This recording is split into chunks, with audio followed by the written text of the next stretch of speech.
Sir Anwar രാജിവെച്ചു. അടുത്ത നിലപാട് ഏറ്റവും പ്രധാനപ്പെട്ടതാണ്. ആ മണ്ഡലത്തിൽ താൻ മത്സരിക്കുന്നില്ല. അപ്പോൾ അങ്ങനെ ഒരു തീരുമാനത്തിലേക്ക് എത്താനുള്ള കാരണം എന്തായിരിക്കും? അൻവർ ഒരു മഹാമാന്ത്രികനാണ്.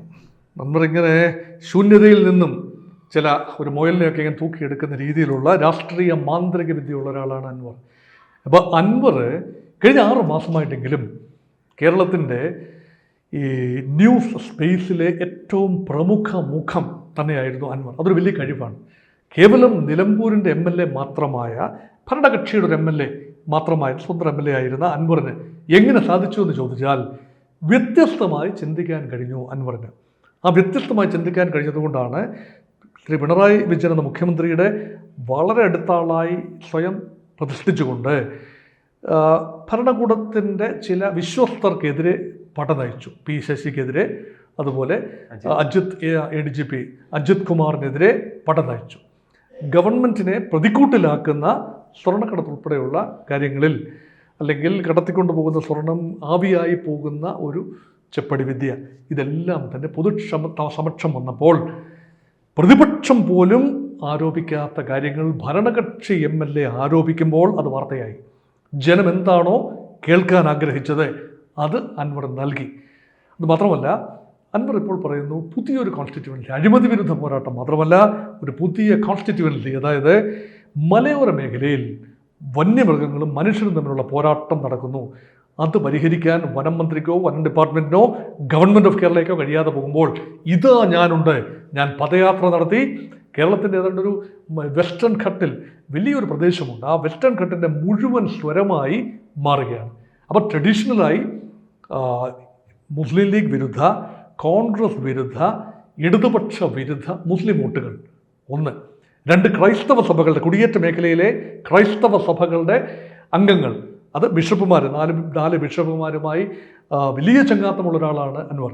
അപ്പോൾ അങ്ങനെ കുറച്ച് ക്രിസ്ത്യൻ വോട്ട്, അതിന് ഉപരിയായി മലയോര മേഖലയിലെ അൻവറിന്റെ ചില സമയങ്ങളിലുള്ള ഒരു മതവുമായി ബന്ധപ്പെട്ട ഒരു അഗ്രസീവായുള്ള ചില പ്രതികരണങ്ങൾ അംഗീകരിക്കാൻ ക്രിസ്ത്യൻ വിഭാഗത്തിന് കഴിയുമോ? ഇവിടെ 2 രീതിയിലാണ്. ക്രിസ്ത്യൻ വിഭാഗത്തിന് പലപ്പോഴും ഒരു ഇസ്ലാമോഫോബിയ കുറച്ചു കാലമായിട്ടുണ്ട്. അത് ചില വിഭാഗങ്ങളുടെ ഇടയിൽ വളരെ പ്രകടവുമാണ്. പക്ഷേ ഇസ്ലാമോഫോബിയ ഒരു വരുമത്തിൽ നിൽക്കുന്നു. ലവ് ജിഹാദ് പോലെയുള്ള വിഷയങ്ങളിൽ ക്രിസ്ത്യൻ സമുദായത്തിലെ ചില സഭകളും സഭാ നേതാക്കളും സ്വല്പം ആശങ്കാകുലരാണ്. അതേ അൻവർ തന്നെയാണ് കുടിയേറ്റ മേഖലയുടെ വിഷയങ്ങൾ തൻ്റെ തന്നെ വിഷയമായി ഏറ്റെടുത്തുകൊണ്ട് ഉഗ്രമായ പോരാട്ടത്തിൽ ഏർപ്പെടുന്നത്. അത് കത്തോലിക്ക സഭയ്ക്ക്, പ്രത്യേകിച്ച് ഈ മലബാർ മേഖലയിൽ കുടിയേറിയ, മധ്യ തിരുവിതാംകൂറിൽ നിന്നൊക്കെ കുടിയേറിയ ക്രൈസ്തവ വിഭാഗങ്ങളുണ്ട്. ഓർത്തഡോക്സ്, ജേക്കബൈറ്റ്, മാർത്തോമ, കാത്തലിക് വിഭാഗങ്ങൾ, അവരുടെ എല്ലാം മെത്രാന്മാരുമായും അരമനകളുമായും അടുത്ത ബന്ധം സൂക്ഷിക്കുന്നു.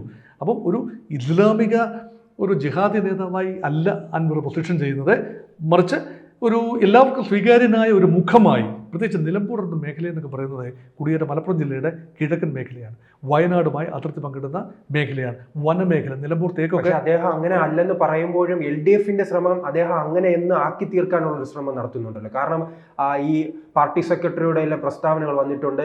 അൻവറിന്റെ പിറവിൽ SDP, അതോടൊപ്പം തന്നെ പോപ്പുലർ ഫ്രണ്ടും ജമാഅത്തെ ഇസ്ലാമി അടക്കമുള്ള സംഘടനകളെന്ന ഒരു മറുവശത്ത് അങ്ങനെ ഒരു പ്രചരണം ഉണ്ടാകുമ്പോൾ അൻവറിന് എത്രത്തോളം അങ്ങനെ പിടിച്ചു നിൽക്കാൻ കഴിയും? ഇതേ പോപ്പുലർ ഫ്രണ്ടും ജമാഅത്തെ ഇസ്ലാമിയും ഒക്കെ പല സമയങ്ങളിൽ ഇടതുപക്ഷത്തോട് ഓരം ചേർന്ന് നിന്ന സംഘടനകളാണ്. അത് മാറിയും മറിഞ്ഞും ഒക്കെ രാഷ്ട്രീയമല്ലേ, അങ്ങോട്ടും ഇങ്ങോട്ടും മാറിയും മറിഞ്ഞും വരും. ഇപ്പം തൽക്കാലത്തേക്ക് അൻവർ കൂടെ നിന്ന് അൻവർ ശത്രുവായി മാറിയപ്പോൾ അൻവറിൻ്റെ ക്രെഡിബിലിറ്റിയെ പരമാവധി തകർക്കുക എന്നത് LDFൻ്റെയും മുഖ്യമന്ത്രിയുടെയും ഒക്കെ ആവശ്യമായി വന്നു. അതിൽ തെറ്റു പറയാനാവില്ല. പക്ഷെ അൻവർ എന്താണ് യഥാർത്ഥത്തിൽ റെപ്രസെൻറ്റ് ചെയ്യുന്നത്, അൻവറിന് ഒരു കൺസിസ്റ്റൻസി ഉണ്ടോ എന്നാണ് ഇപ്പോൾ കേരളം, രാഷ്ട്രീയ കേരളം ഉറ്റുനോക്കുന്നത്. അൻവർ ഇന്ന് പറയുന്നതല്ല നാളെ പറയുന്നത്. അൻവർ ആർക്ക് വേണ്ടിയാണ് പോരാട്ടം നയിക്കുന്നത്? യഥാർത്ഥത്തിൽ അൻവറുടെ ഒറ്റയ്ക്കുള്ള പോരാട്ടമാണ്. അൻവറിന് വേണ്ടിയാണ് പോരാടുന്നതെന്നാണ് എൻ്റെ വിനീതമായ അഭിപ്രായം. ഇപ്പോൾ ഇതാ തൃണമൂൽ കോൺഗ്രസിലേക്ക് കയറി പറ്റിയിരിക്കുന്നു. തമിഴ്നാട്ടിലെ ദ്രാവിഡ മുന്നേറ്റ കഴകത്തിലേക്ക് പരകായ പ്രവേശനം നേടാൻ നടത്തിയ ശ്രമം ശ്രീ പിണറായി വിജയൻ്റെയും LDFൻ്റെയും ഒക്കെ ശക്തമായ എതിർപ്പ് കാരണം അത് MK സ്റ്റാലിൻ വേണ്ട പരിഗണന കൊടുത്തില്ല.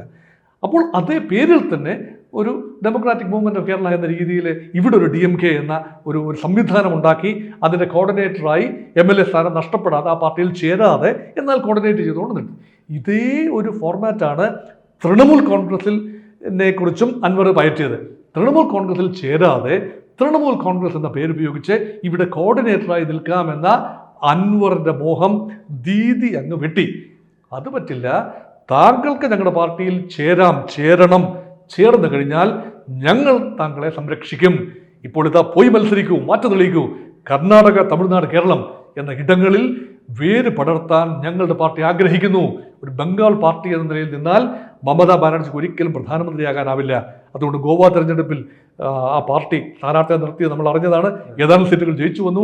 ഗുജറാത്തിൽ പോലും തൃണമൂൽ കോൺഗ്രസിന്റെ സ്ഥാനാർത്ഥികളുണ്ടായി. ബംഗാൾ ഇവിടെ കിടക്കുന്നു, ഗുജറാത്ത് ഇവിടെ കിടക്കുന്നു. ഓർക്കൂ, അപ്പോൾ പാൻ ഇന്ത്യ പാർട്ടിയായി വളരാനുള്ള തൃണമൂൽ കോൺഗ്രസ് എന്ന ബംഗാളി പാർട്ടിയുടെ, മമതാ ബാനർജിയുടെ പാർട്ടിയുടെ ആഗ്രഹം പൂവണിയുന്നത് അൻവറിലൂടെയാകുമെങ്കിൽ ഞങ്ങളൊരു രാജ്യസഭാ സീറ്റ് അങ്ങോട്ട് തരും.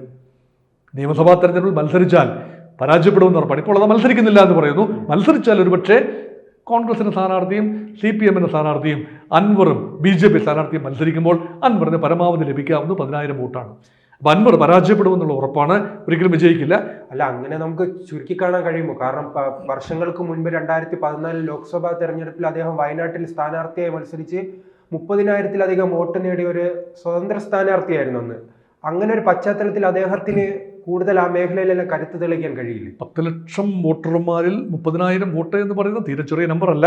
അത് ലോക്സഭാ തെരഞ്ഞെടുപ്പാണ്. നിയമസഭാ തെരഞ്ഞെടുപ്പിൽ അൻവറിന് കിട്ടിയ പരമാവധി വോട്ട് LDFന്റെ വോട്ടും മറ്റ് ഘടകകക്ഷികളുടെ വോട്ടും തട്ടിക്കിഴിച്ചാൽ ആ LDF പിന്തുണച്ച മത്സരത്തിൽ പോലും അൻവറിന് സ്വന്തമായി സ്വാംശീകരിക്കാൻ കഴിഞ്ഞത് 16,000 വോട്ടാണ്. സ്വന്തമായി അൻവറിന് കിട്ടിയിൽ അതിൽ എണ്ണം കൂടാൻ ഒരു സാധ്യതയും ഇപ്പോഴില്ല. മറിച്ച് അൻവർ എക്സ്പോസ്ഡ് ആയിരിക്കുന്നു, കുറേയൊക്കെ എക്സ്പോസ്ഡ് ആയിരിക്കുന്നു. അൻവറിന്റെ സ്വകാര്യ ആഗ്രഹങ്ങളാണ് എന്ന നിലയിലാണ്.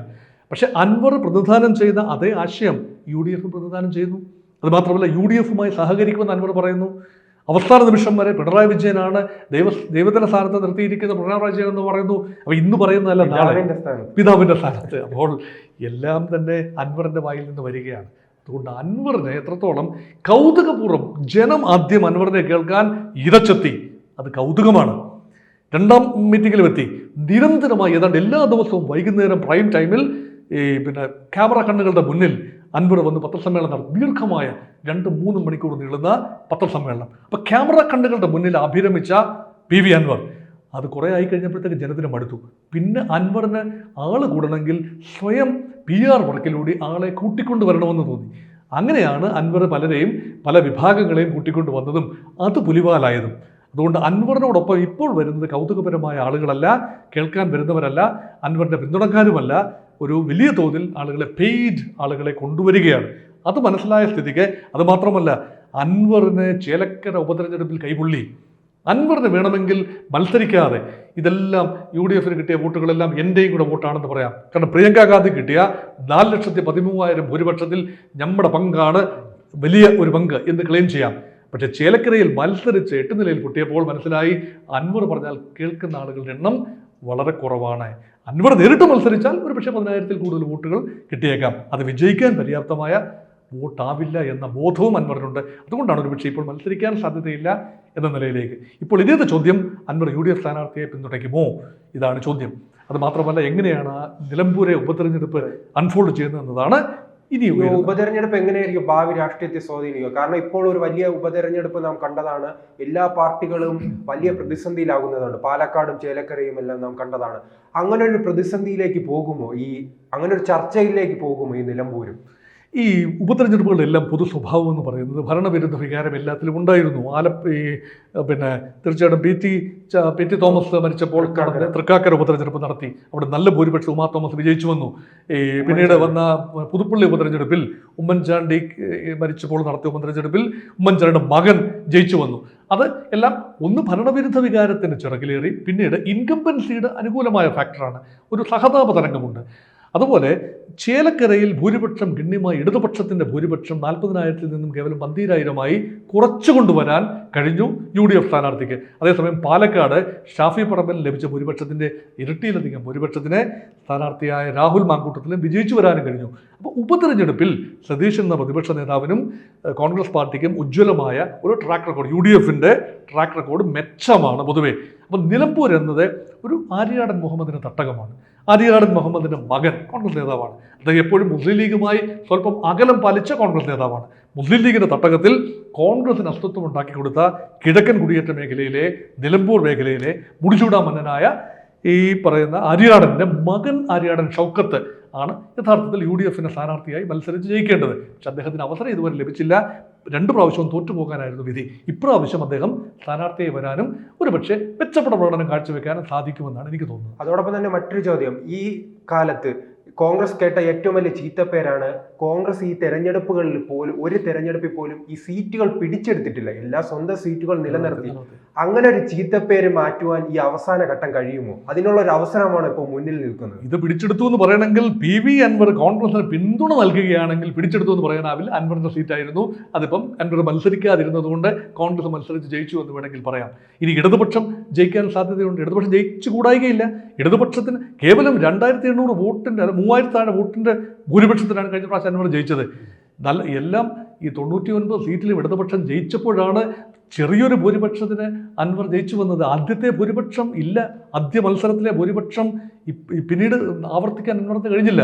അതുകൊണ്ട് ഇടതുപക്ഷത്തിനും കാലിടറിയിട്ടുണ്ട് നിലമ്പൂർ. അതുകൊണ്ട് ഇടതുപക്ഷം കൃത്യമായി ജയിച്ചു വരുമെന്ന് പറയാനാവില്ല. കോൺഗ്രസ് തന്നെ ആയിരിക്കാം ഒരുപക്ഷെ മുൻതൂക്കം. അവിടെ അൻവർ മത്സരിക്കുന്നില്ല എങ്കിൽ അൻവറിന്റെ ടാക്ടിക്കൽ പിന്തുണ UDF മാത്രമേ ഉണ്ടാകാൻ സാധ്യതയുള്ളൂ. അതുവഴി ഇന്ത്യ മുന്നണിയിലേക്ക്, ഇടതുപക്ഷം ഇന്ത്യ മുന്നണി തന്നെയാണ്, പക്ഷേ UDF ഇന്ത്യ മുന്നണിയിലെ ഒരു സ്ഥാനം മമതാ ബാനർജിയുടെ സ്കീം ഓഫ് തിങ്സിലെ ഒരു പ്രധാന കണ്ണി. അപ്പോൾ രാജ്യസഭയിലേക്ക് തന്നെയാണ് അൻവറിന്റെ ഒരു നോട്ടമെന്നാണ് എനിക്ക് തോന്നുന്നത്. കൂടുതൽ വാർത്തകളും വിശേഷങ്ങളും നിങ്ങളിലേക്ക് എത്താൻ ABC മലയാളം സബ്സ്ക്രൈബ് ചെയ്യുക, ബെൽ ബട്ടണും അമർത്തുക.